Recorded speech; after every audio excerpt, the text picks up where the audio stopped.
You got the better of me. You just snap your fingers and I'm walking like a dog. In the more than 4 decades since he embarked on his illustrious music career, Leigh Sayer has written songs for some of the world's most influential names. Names like Tina Turner, Gene Pitney, Dolly Parton's there, Three Dog Night, Cliff Richard, Roger Daltrey and Jennifer Warnes. He's received worldwide acclaim for his songwriting and his live performances right throughout the world. He's one of the most respected musicians touring the circuit these days. He's on the line right now. Leigh Sayer, it's so nice to have you on the program. No problem, Lee. Nice to talk to you. Mate, what are you doing these days? You're turning 70, you've got a big 70 tour coming. I'm 72, mate, so we're about the same vintage. Well, the funny thing is, it's one of those tours that actually started last year because I was 70 in May last year. So I'll be 71 and just after we come to Narra-Warren, I guess. Yes, you are coming into But Bunting they want Place. me to be 70 forever because I think it sounds good, doesn't it? You're going to do a Cliff Richard, are you? I don't know. I'm just. I mean, even the title "Just a Boy," it makes me kind of young forever, I guess. But it's I don't very... know. I accept it because I feel young and I don't feel like a 70-year-old. So I kind of happily go with it. No problem at all. Leo, it's very much like the Peter Pan, isn't it? Yeah, it is a bit. It is a bit. But pop music is all about being young, and it's all about feeling young. And it's all about celebrating your youth, and it's the music of the times for young people. And the amazing thing is, I don't think any of us of our age or our vintage would have ever thought we'd still be doing this at this age. We thought it was just for the time. We thought when we made those records in the early and mid 70s, that would be it. It would all be over soon. I remember a classic interview with Mick Jagger in the 60s, and somebody actually seriously spoke to him and said, "How long do you think it will last?" He said, "Well, I'll give it about 3 months." Really? And look what's happened. He's still and around. Look at him. I mean, he's still doing it. I mean, those guys are an inspiration. Yeah. People like him and Paul McCartney, because they're still doing it, in their later 70s. Mm-hmm. And so, really, this music scene has never really died. It's just got bigger and bigger and bigger. Your career started out back in 1970. Yeah. 1972 was the first, getting into the studio and making the records. Mm-hmm. And I think there was a single in that year. And then 1973, Roger Daltrey covered an album full of my songs, and that was the first time that anybody got to know about me. And then I followed it up in 1973 with the later end of the year with Silverbird, my first album. And there have been 14 or 15 albums since then. Leo, tell me about those early days, 1970. How did you become involved in the industry? Well, I was actually a graphic designer, commercial artist, illustrator. And I used to kind of work in an art studio, and I sang in my spare time, but I never wanted to get into the music biz because everybody I knew that was in it got ripped off. It was one of those kind of crazy, risky businesses to get involved in. So I held back, but I found myself getting closer and closer towards it. And as my career in graphic design, commercial art went on, I realized I was never going to be the best. So being a competitive lad, I think I leant towards music. And I went to an audition back in my hometown in Brighton, Sussex, England, and a guy held the audition, and we won the audition, me and the band, and turned out that he wanted to write songs, so I wrote songs with him. His name was David Courtney, and we wrote all the first songs together, and he introduced me to another fella called Adam Faith, who was an actor. Yeah. A very, very big name, big pop star. And he came on board and said, right, I'm going to be the manager. And from that moment, we never looked back. It happened very rapidly. I was reading that you're dyslexic, is that right? Yeah, still. Yeah. I'm always clumsy, and but I think that having met a few other dyslexics, famous ones. I mean, Jackie Stewart, the racing driver, who's one of the most coordinated people in the world in a car. But the thing is, he can't sign his autograph and talk to you at the same time. Really? And then you've got Richard Branson, who just has to get everybody to do all his bits, and still has to write down notes on paper because he just can't get around a computer. So, and you do your bits yourself. We maybe have talents in other directions. Yeah, exactly right. So that gives me.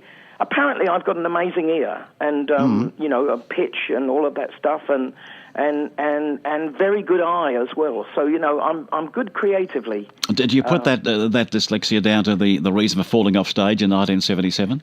Do you know, it actually, I've been writing my book, and it goes back further than that. I was Does it? dropped on my head from a pram. Oh, go on. We had a family dog who turfed me out of a pram. Yeah. And recently I met a sort of, a therapist who deals with post-traumatic stress and Yes. everything like that. Yeah. Right? Met him by chance, and he said, let me have a look at you, foreign guy. And he said, you were dropped from a height as a baby, because he spotted that I have a very flat head, which is probably why I've always had to disguise it with a huge, great big round patch of hair, But it's true. And I checked with my sister, and she said, yeah. She said, we were very worried about you for a long time. You Wow. kind of had a stunted growth, which also accounts for my height.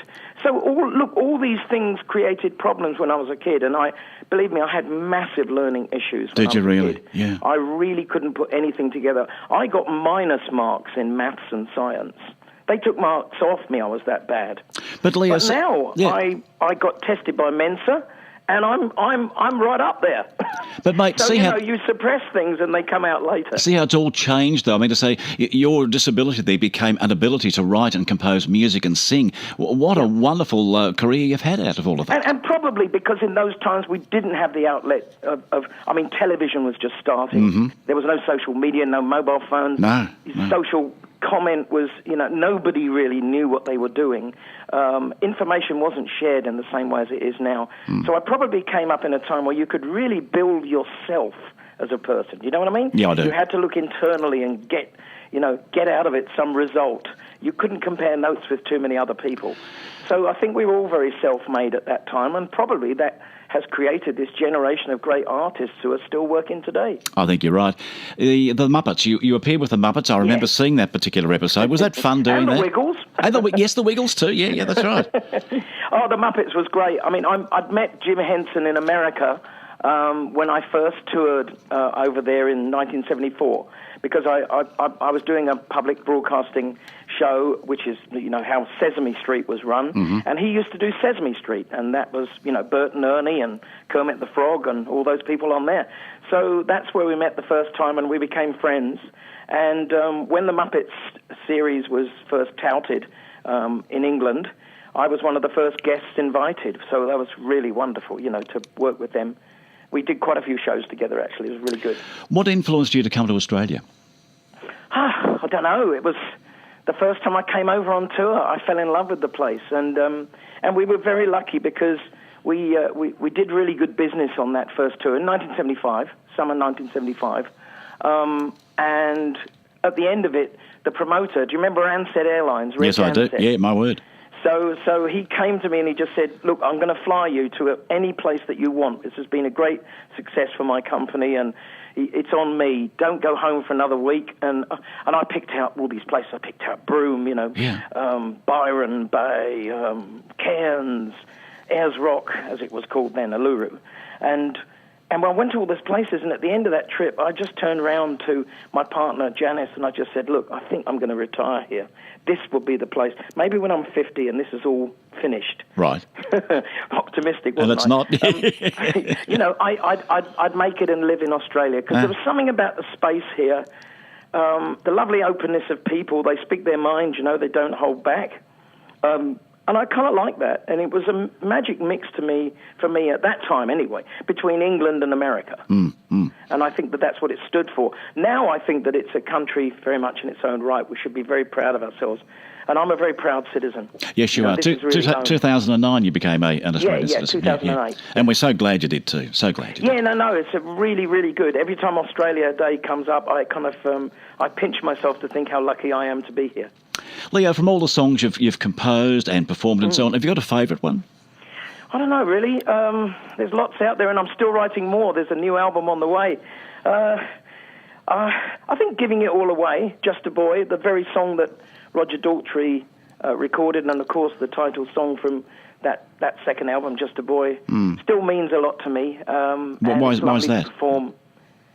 It's also something that I think that when I do with the band, we really stretch it out. I think because the whole idea of I was just a boy giving it all away, I know better now, I'm not going to give it all away again. It's a kind of, it's a statement to sort of say, yeah, I'm my own man, and I always think that that song was very much writing that, and the expression of that song was very brave at the time. It was all about me I'm not going to listen to anybody else. I'm going to do it my way.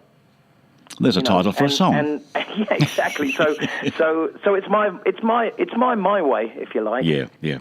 What's the new album called, and when is it coming out? It's called Selfie, and that's because I've done it all myself. Good on you. So I live in the Southern Highlands in New South Wales now, just outside Sydney, and I built myself a studio, and I decided to explore making a record by myself, which you can do with computers now. I know, it's and wonderful. Yeah. Samples and manipulation. You'll find all those little theme music that pieces that you get on radio will be made by one man, and you think you're listening to a band. It's incredible. It's amazing, isn't it? So I've kept up with the technology and learnt a lot, and it's been a long process, but I'm very happy with the result, and it should be out later this year. And there's another one too you released in the UK called the Gold Collection. Yeah, well, that was almost the curse of this life in music is that you end up with about 14 studio albums and 27 best-ofs. And we collect this was another one, but we did put it together. They invited me to do the compiling, so I didn't just pick the hits. I picked the very important songs, the songs that the fans have always reacted to. And the damn thing hit the charts and was up there with Beyonce and all those people, Yeah, I noticed that. It was really cool to sort of see myself in the 20s in the British charts. I don't know how it happened, but, Well, congratulations to you. There you go. It's a wonderful thing. Sometimes your time comes back to you, I suppose. It does indeed. When can we get that in Australia? Is it out now? Well, the only bugbear at the moment is that I've got a record company in Australia that's not doing very much. So, unfortunately, I'm tied a bit with them, and we're trying to find a resolution. Right. But I guess if you come to the concerts, we will have some copies there. Oh, well, that's good. You can legally buy it in that way. That's but fantastic. It's difficult because, the problem is that this music industry has become so fractured over who owns this and who owns that. It's very tricky these days. But we should get that resolved very soon, and the new album and all my catalogue should be available soon. Well, we'll look forward to getting both of those, the Gold Collection definitely. and Selfie, and of course your Bunjil Place here on the 14th of April. Really looking forward to it. I hear it's a great gig. Oh, it's a fantastic theatre, mate. It's a brilliant theatre. Perhaps one of the best we've got in the region. Well, we've got a guitarist, Danny Spencer, who lives just down the road. So it's and he's been telling me all about it. Oh, mate, you're coming to the best. You really, We're coming really to the are. best, mate. You really are. You're at Wonthaggi on the 12th, and also at Ballarat on the 13th. Anyone That's listening in there?